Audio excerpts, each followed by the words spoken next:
मैं हूं आपके साथ प्रीति रघुनंदन। कोरोना का खतरा अभी भी बरकरार है, लिहाजा मास्क इस वक्त की भी सबसे बड़ी दरकार है और इसी के लिए न्यूज़ 18 इंडिया कैंपेन चला रहा है, हैशटैग मास्क पहनो इंडिया। और सावधानी ही इस वक्त सबसे बड़ा बचाव है, इस बात को आप जरूर ध्यान रखिएगा। और इसी के साथ आइए बुलेटिन की शुरुआत करते हैं। अभी की बड़ी खबर आपको पहुंचा दे, कोरोना की तीसरी लहर से संबंधित और दावत देती हुई इसको तस्वीरें सामने आ रही हैं।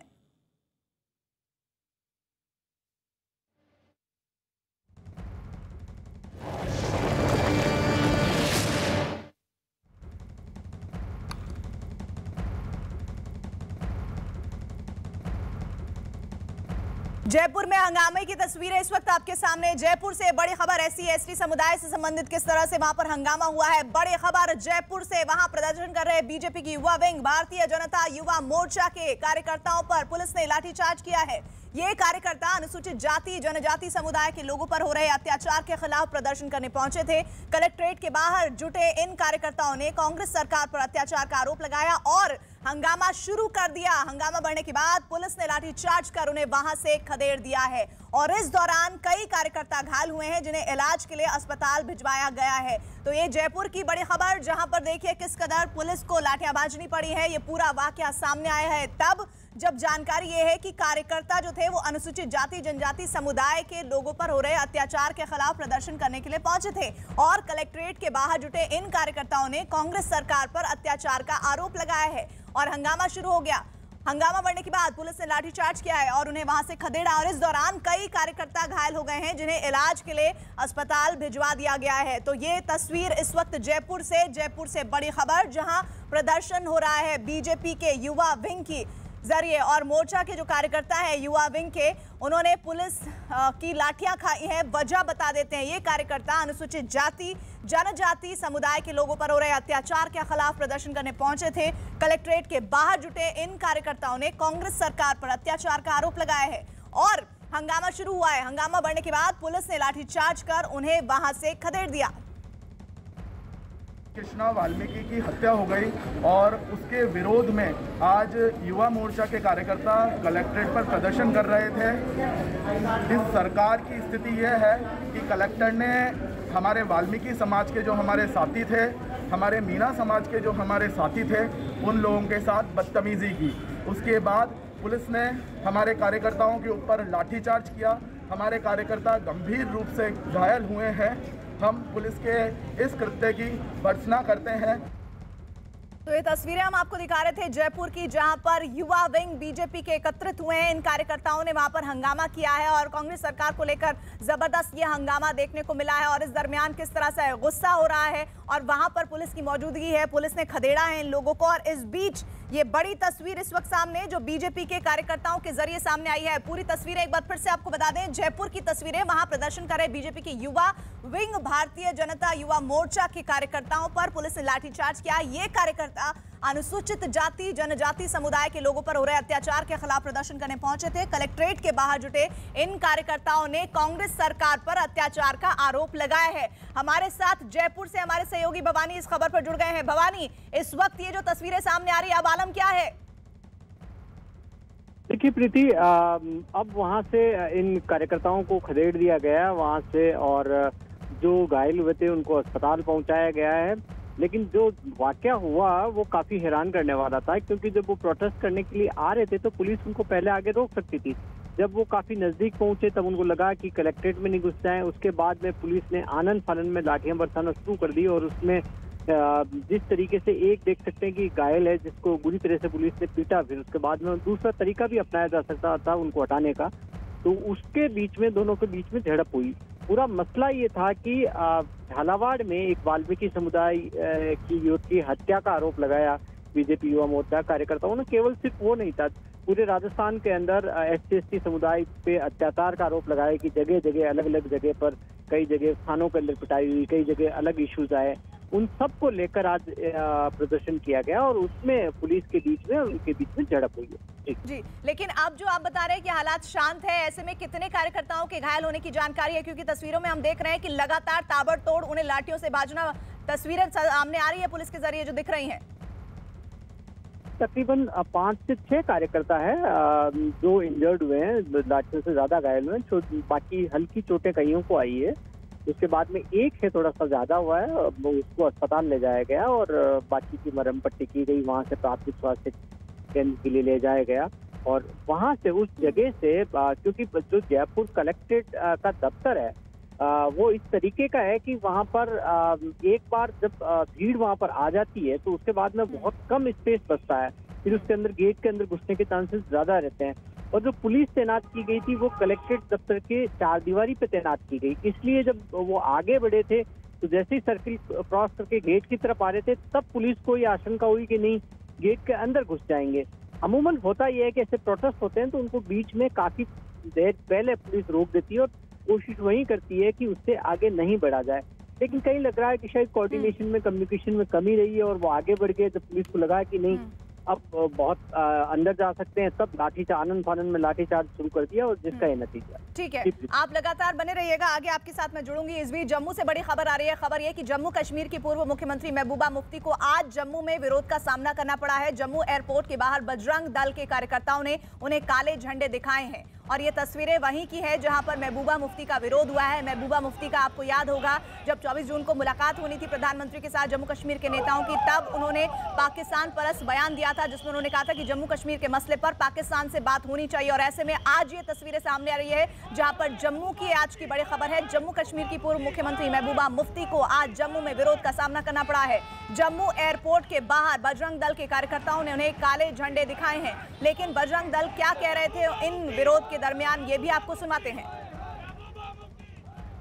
महबूबा मुफ्ती श्रीनगर से जम्मू पहुंची है। एयरपोर्ट के बाहर आप देखिए यहाँ पर बजरंग दल के कार्यकर्ता काले झंडे दिखाकर उनका विरोध कर रहे हैं। महबूबा मुफ्ती को लेकर बजरंग दल के कार्यकर्ताओं ने यहाँ पर नारेबाजी शुरू की है और इनका आरोप है कि महबूबा जो है वो कश्मीर में जाकर अलग भाषा बोलती है और जम्मू में जब आती है तो तब अलग भाषा बोली जाती है। तो आज ये प्रदर्शन एयरपोर्ट के बाहर जो बजरंग दल के कार्यकर्ता वो यहाँ पर कर रहे हैं कि आखिर महबूबा मुफ्ती ने जो बयान दिया था तिरंगे को लेकर या फिर जम्मू कश्मीर परिसीमन आयोग को लेकर, उसे लेकर विरोध जताया जा रहा है।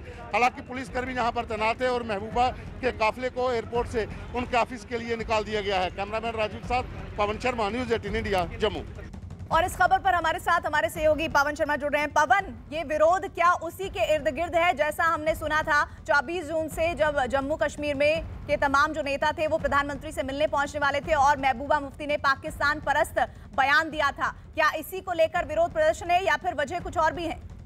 नहीं, बिल्कुल उसी को लेकर ये प्रदर्शन है, क्योंकि प्राइम मिनिस्टर ने जब ऑल पार्टी मीटिंग को बुलाया था तो उसमें महबूबा मुफ्ती भी गई थी, लेकिन उससे पहले उन्होंने जो बयान दिया था कि पाकिस्तान को लेकर की बातचीत होनी चाहिए, तो उसका विरोध तब से शुरू हो गया था। और आज महबूबा मुफ्ती 3 दिन के दौरे पर जम्मू में आई हैं और जम्मू संभाग के अलग अलग जिले के प्रतिनिधिमंडल उनसे मिलेंगे, वो अलग अलग जिलों का टूर भी करेंगी। लेकिन उसको एयरपोर्ट पहुंचते ही बजरंग दल के लोगों ने काले झंडे दिखाकर उनका विरोध किया है और कहा है कि जम्मू में जहां पर भी इनकी मीटिंग होगी उसके बाहर बजरंग दल व दूसरे संगठन जो है वो प्रदर्शन करेंगे। जी, आप बता रहे हैं कि बजरंग दल के कार्यकर्ताओं ने आज जो प्रदर्शन किया है, मुमकिन है कि आने वाले दिनों में इसी तरह के काले झंडे उन्हें बार बार दिखाए जाएं?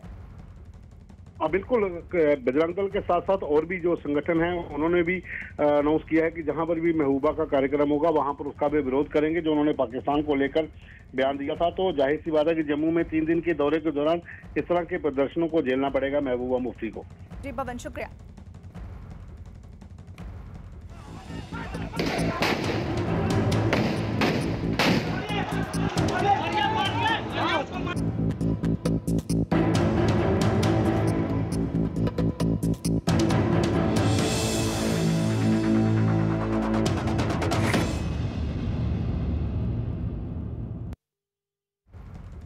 और इस वक्त बड़ी खबर उत्तर प्रदेश ब्लॉक चुनाव से जुड़ी हुई। लखीमपुर खीरी में महिला के साथ हुई बदसलूकी पर सख्त रुख अपनाया गया है और इस मामले में लखीमपुर खीरी के बसगवा के थाने से जुड़े सभी लोग निलंबित कर दिए गए हैं। ब्लॉक प्रमुख के चुनाव में एक महिला के साथ बदसलूकी का मामला सामने आया था, जिसके बाद ये कार्रवाई की गई और इस मामले में सीओ से लेकर सिपाही तक सभी को निलंबित कर दिया गया है। महिला से बदसलूकी के आरोपी को भी गिरफ्तार कर लिया गया है। पुलिस अब इस पूरे मामले की जांच पड़ताल कर रही है। पुलिस का कहना है कि आरोपियों के खिलाफ सख्त कार्रवाई होगी और साथ ही सीएम योगी ने ब्लॉक प्रमुख के चुनावों को शांतिपूर्ण तरीके से कराने के निर्देश दिए हैं।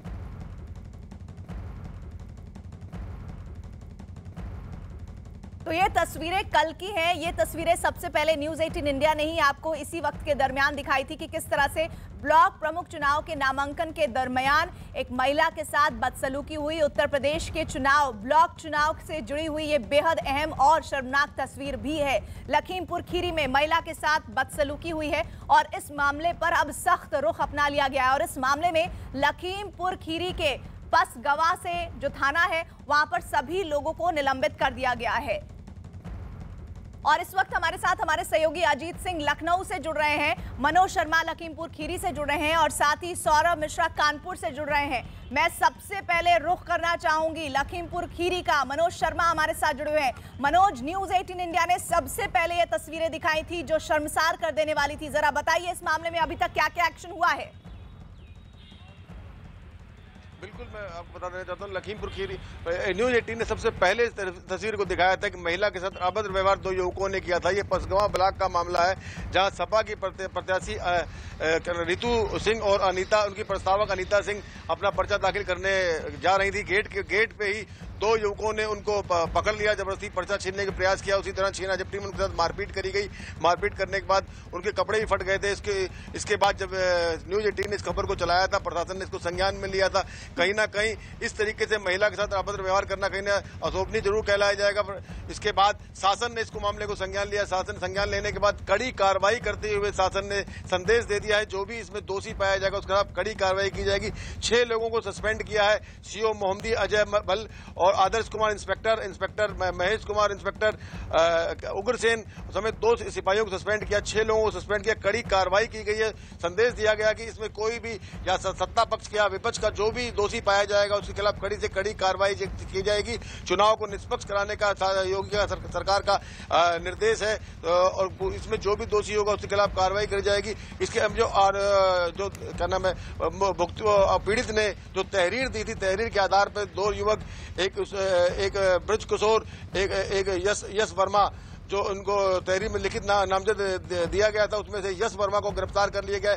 4 टीमें प्रशासन ने गठित की हैं इसकी गिरफ्तारी के लिए।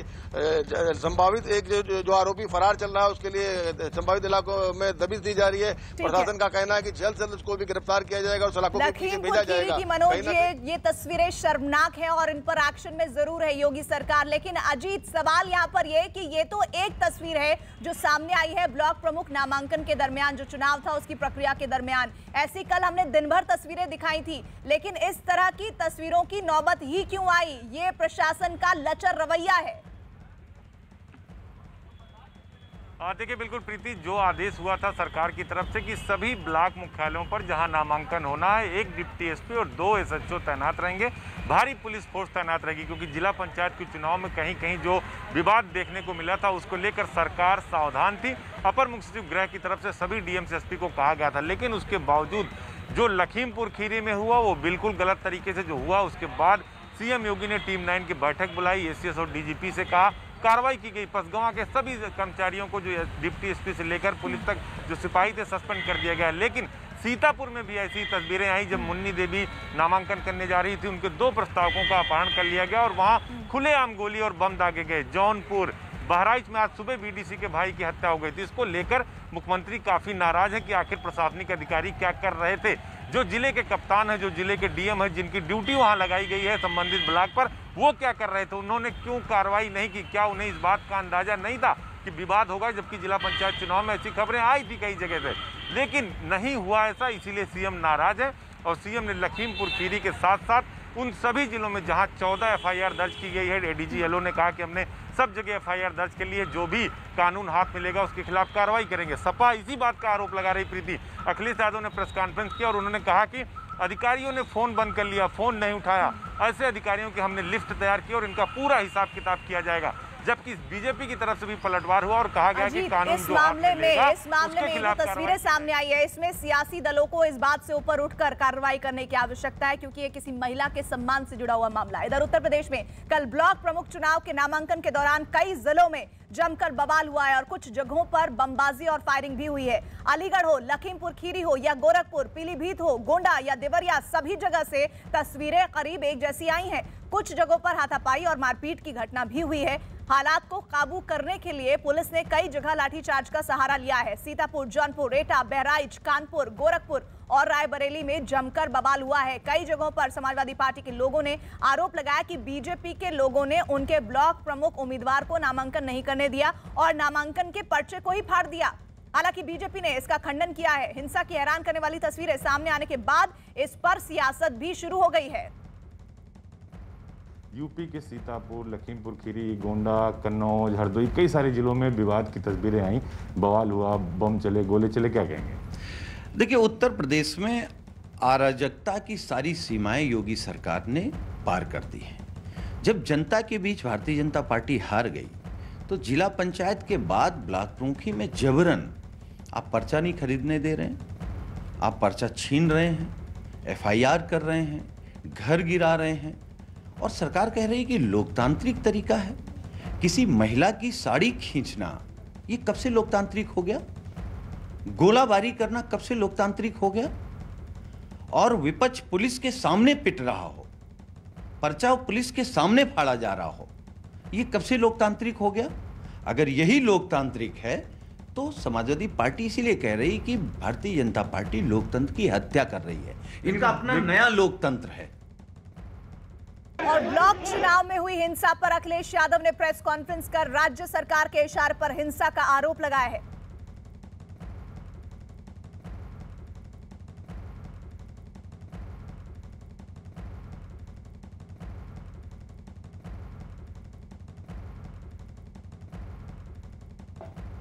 एक उत्तर प्रदेश के मुख्यमंत्री योगी हों, उन्होंने किसको खुली छूट दी थी? कहीं यही लगता है कि भारतीय जनता पार्टी ने पूरी तरीके से गुंडों को छूट दी थी, जो चाहो सो करो। इसी वजह से हमारी बहन को अपमानित होना पड़ा, उसकी साड़ी तक खींची। याद रखना, जिन अधिकारियों ने इस तरह का काम किया उन अधिकारियों का भी हिसाब किताब किया जाएगा समय आने पर। सौरभ मिश्रा भी हमारे साथ जुड़े हुए हैं कानपुर देहात से। सौरभ, ये तस्वीरें आप कानपुर में जरूर मौजूद हैं, लेकिन कल हमने कानपुर देहात की भी तस्वीरें दिखाई थी। वहां महिला के साथ बदसलूकी तो नहीं हुई थी, लेकिन नियम कायदों को तार-तार जरूर किया गया था।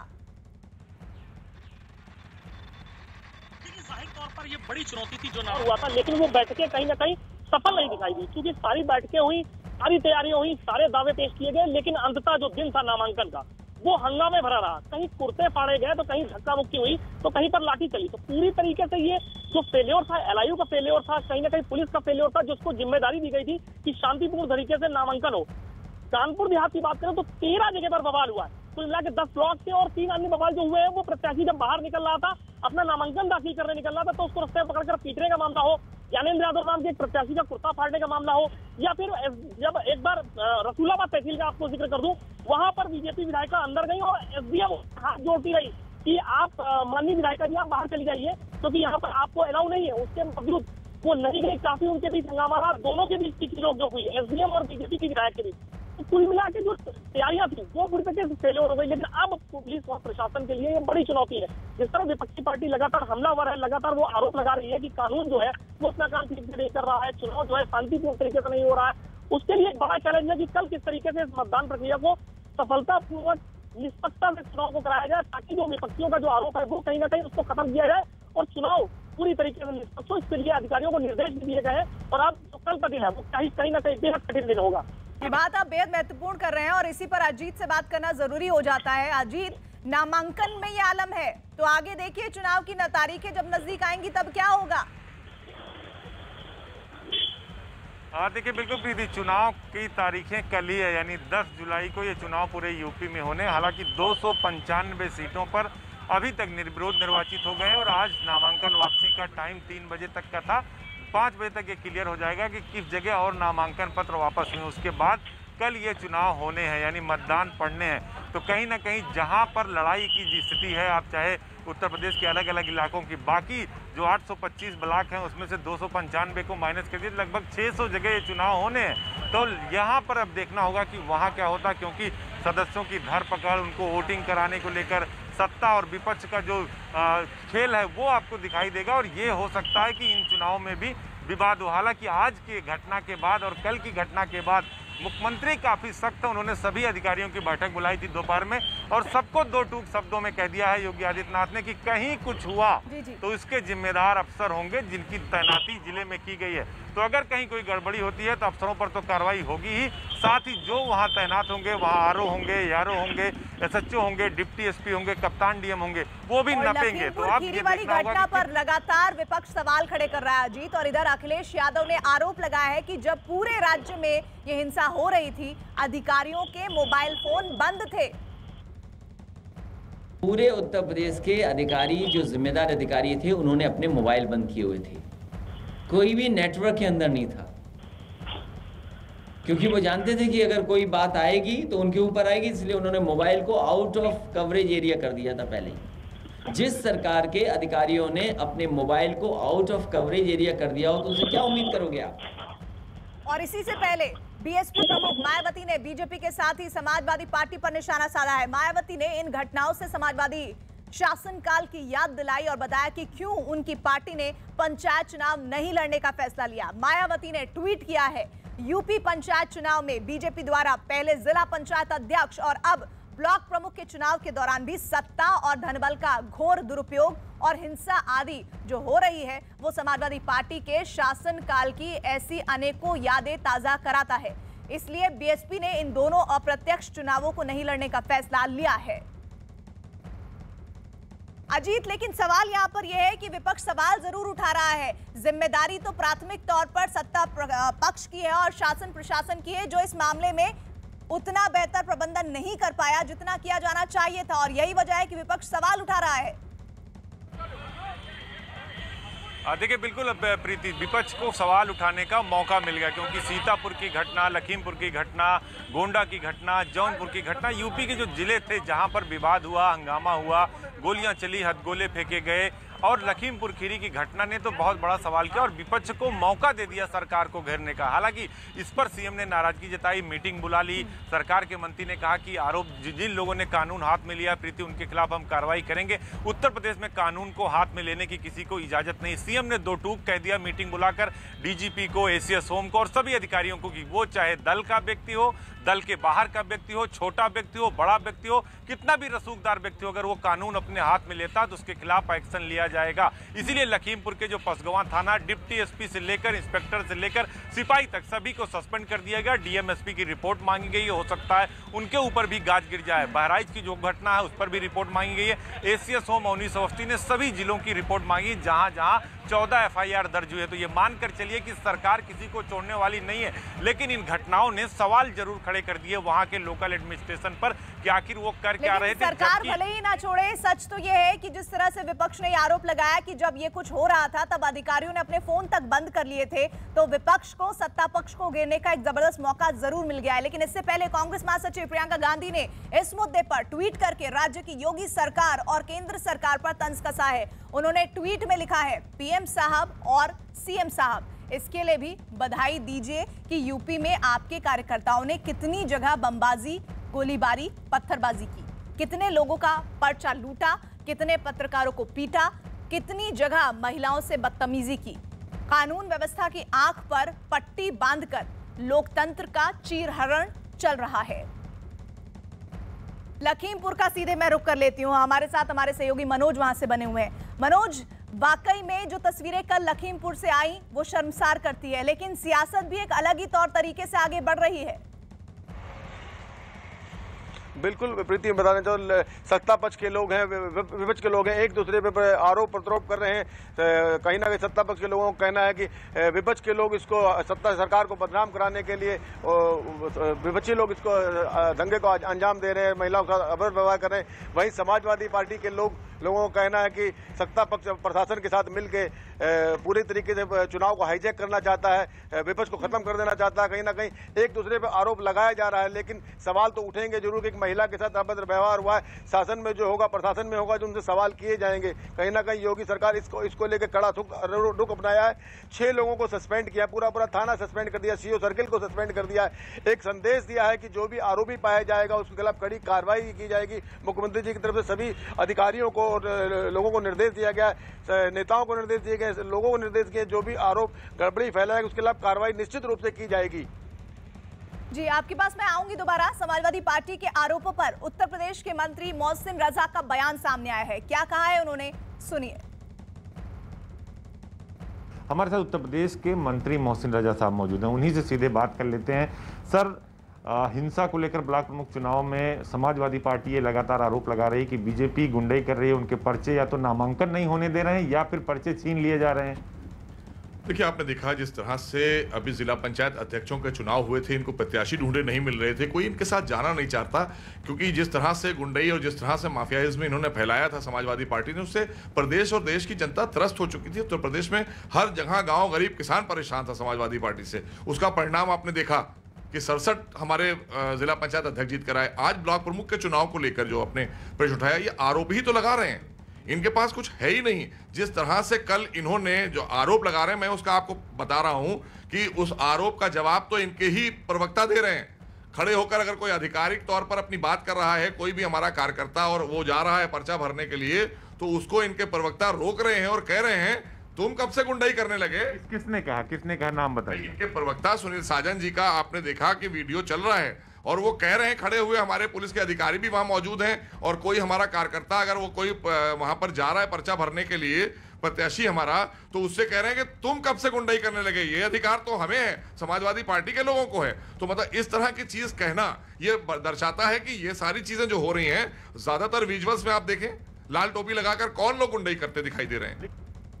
मैं आपसे जानना चाहती हूं इस मामले में अजीत, ये जो घटनाएं सामने आई है नामांकन की प्रक्रिया के दरमियान ब्लॉक प्रमुख के चुनाव को लेकर, इनमें ज्यादातर संख्या कौन सी पॉलिटिकल पार्टी की थी जिन्होंने इस तरह के उत्पाद में सबसे ज्यादा भागीदारी की, और लोकतंत्र को मजबूत करने की जो पहली कड़ी है ब्लॉक प्रमुख का चुनाव, उसमें लोकतंत्र की इस तरह से मर्यादा को लांघा गया?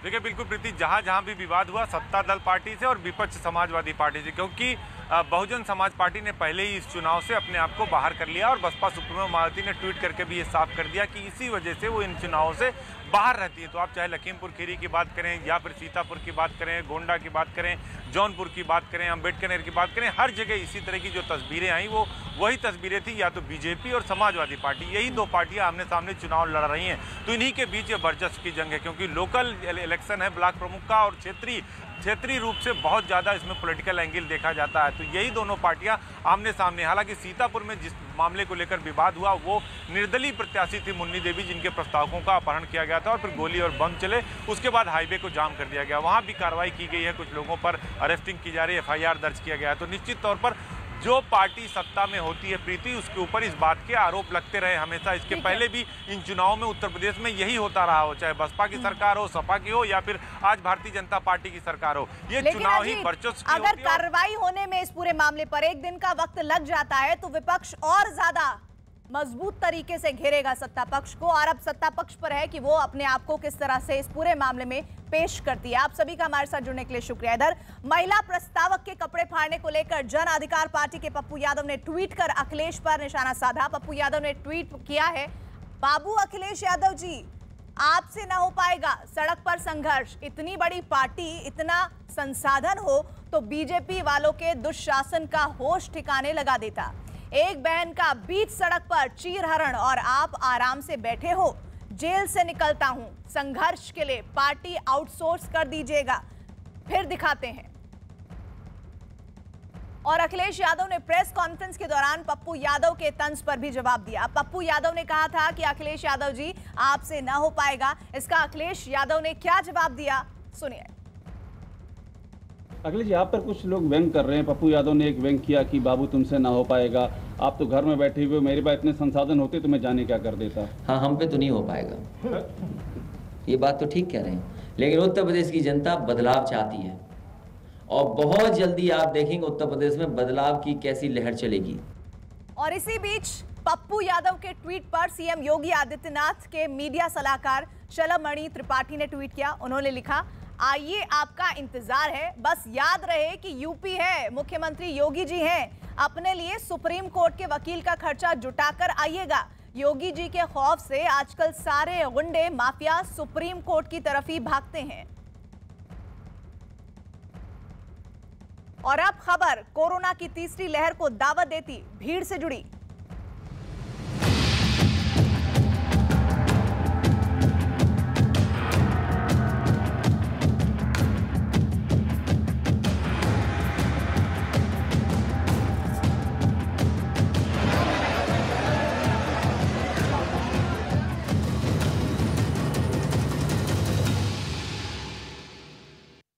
खबर कोरोना की तीसरी लहर की चिंता से जुड़ी। देश के अलग अलग हिस्सों में कोरोना को लेकर लापरवाही तीसरी लहर को दावत देती नजर आ रही है। कोरोना की दूसरी लहर का बेहिसाब कहर झेलने वाली दिल्ली हो या मुंबई, यहां के लोग कोरोना से बेपरवाह दिख रहे हैं। दिल्ली का सदर बाजार हो या ओखला मंडी या मुंबई का दादर मार्केट, लोग कोरोना को न्योता देते नजर आ रहे हैं। महाराष्ट्र के नागपुर, यूपी के मेरठ और ओडिशा के गंजाम की तस्वीरें भी डराने वाली हैं। देश में पिछले 24 घंटे में कोरोना के मामले भले ही घटे हैं, लेकिन महाराष्ट्र में अब केरल एक बार फिर बढ़ते कोरोना केस की वजह से लोगों की चिंता जरूर बढ़ा रहा है।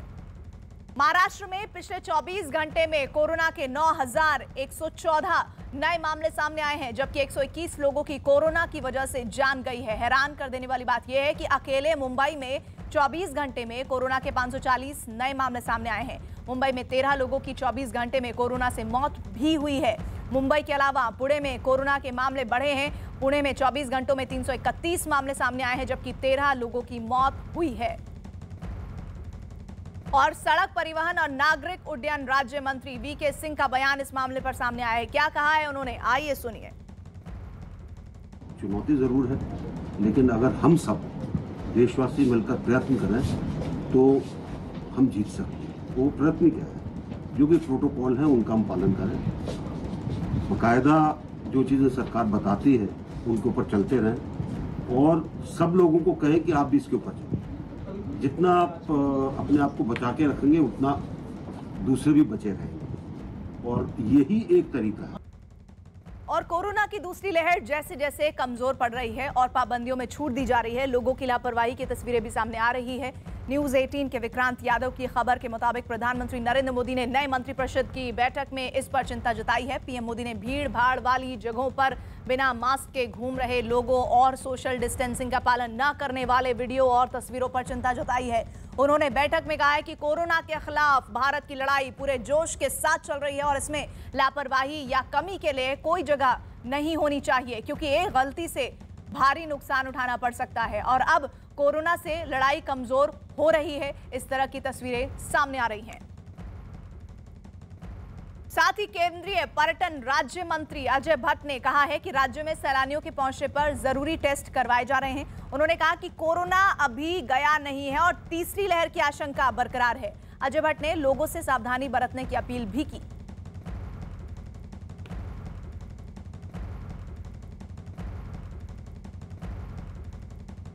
सभी सरकारें जहां पर भी पर्यटक स्थल है वहां पर पर्यटकों के आने पर जो आवश्यक टेस्ट हैं वो करवा रही हैं, जांच हो रही हैं और जांच होने के बाद ही एंट्री दी जा रही है। जैसे मुझे उत्तराखंड के बारे में पता लगा है कि हमारी सरकार ने बिल्कुल हर जगह पर जो सीमाएं हैं वहाँ पर पूरी तरह से मुस्तैदी से जांच के पूरे प्रबंध किए हैं, और जिसमें थोड़ी भी डाउट होता है और थोड़ा सी कोविड के लक्षण पाए जाते हैं तो उनको एंट्री नहीं दी जा रही है। और कोरोना नियमों में पाबंदियों से ढील लगातार जो मिली, उसके बाद दिल्ली समेत देश के कई शहरों में भीड़ की हैरान करने वाली तस्वीरें नजर आ रही हैं।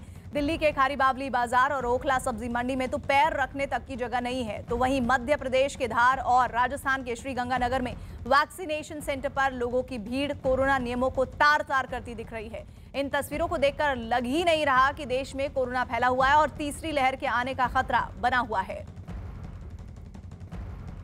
कल प्रधानमंत्री जी ने अपने जो कैबिनेट की बैठक है उसमें भी एक बारे में चर्चा की कि जिस तरीके से वीडियो या तस्वीरें नज़र आ रही हैं, लोग भीड़ में जा रहे हैं, बिना मास्क के किसी का पालन नहीं कर रहे हैं गाइडलाइन का, उस तरफ ध्यान देने की ज़रूरत है। आपको लगता है कि ये तरीका जो है, जिस तरीके से भीड़ जुट रही है अलग अलग जगह पे, ये सही है? कैसे इस पर काबू पाया जा सके? क्योंकि चिंता तो पीएम ने जता दी है।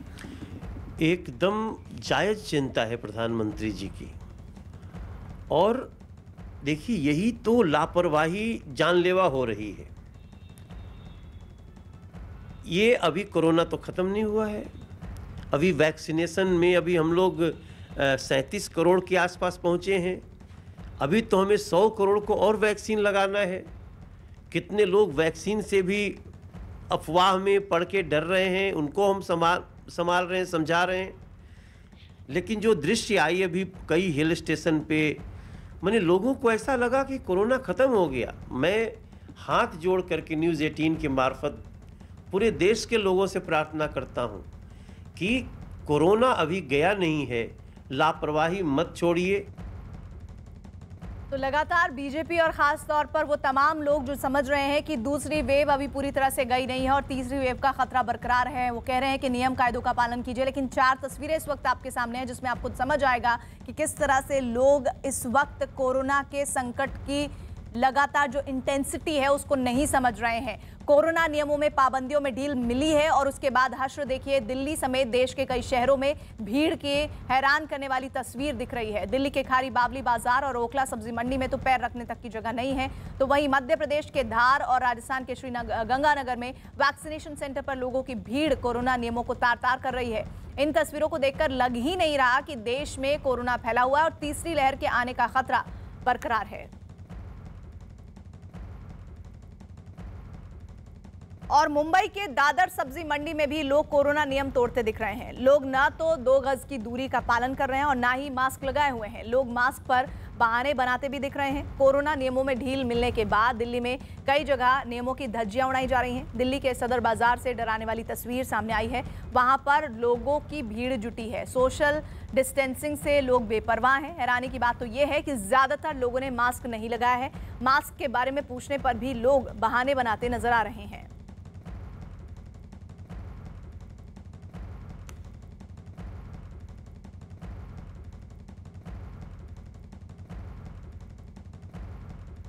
मौजूद है दिल्ली के सदर बाजार में और सदर बाजार की एक मार्केट को कोविड प्रोटोकॉल नियम के पालन ना करने के चलते बंद किया गया था, पर उसके बाद भी आप तस्वीरें देखिए।